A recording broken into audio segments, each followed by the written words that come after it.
first glance, I look very quiet. Turns out I'm actually feeling a lot of stuff that I don't understand. Like I get confused, I get angry, but I can't express it. So one time in preschool, uh, there was this one classmate of mine who was super makulit, wouldn't stop bugging me. So one day, you know, while he was bugging me, I suddenly snapped and I bit his ear. And I got in trouble from the teacher. The teacher was so shocked, said I was such a quiet kid, and all of a sudden I bit a kid's ear. Like it's out of character, but actually it's totally in character. I was always like that. Um, and that's where that pattern of behavior like continued growing up until I discovered arts. My first avenue in order to express myself was painting. I liked drawing. Said I was very interested in cartoons. So one way I expressed myself was through drawing cartoons about how I felt. Um, so that was the first sort of experience with arts that gave me more ways to express myself.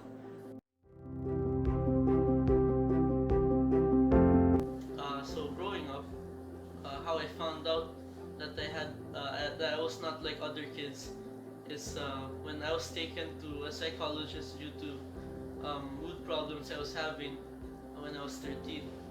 Um, so I was having difficulty sleeping. I was having difficulties relating to my other classmates.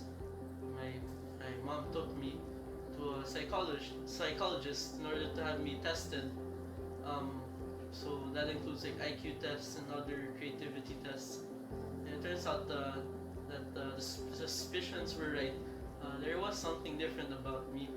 I had a type of autism at the time, like it was called uh, PDD-NOS. At first, I was doubting that I was really like different.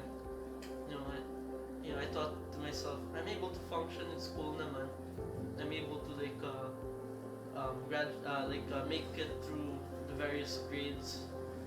Um, I was able to survive various like academic stresses. But then I realized over time that I wasn't as functional as I thought. I had organization problems. My stuff were all over the place. I had difficulties focusing on the task at hand, and then sometimes I had too much focus on one particular thing that it's not really productive anymore. And when I realized that, I started to come to terms that maybe I shouldn't be so hard on myself. Yeah, maybe there is something different about me that I can't exactly control.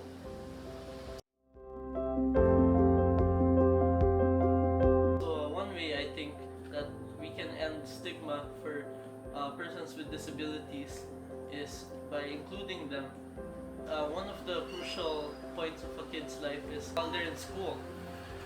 So if already in school they feel like there's something different from them and they can't fit in, they won't have room to learn what's special about them. They won't have room to grow if when from the very beginning they're already excluded, they're already alienated from their fellow children. So as early as grade school, children with special needs should be given opportunities to feel like they're not so different after all from other kids. Or if they're different, they're not necessarily less. That they too have their own special skills that make them stand out in the class. So that's what I think. So my advice, I'd say, is don't let your label define your entire reality.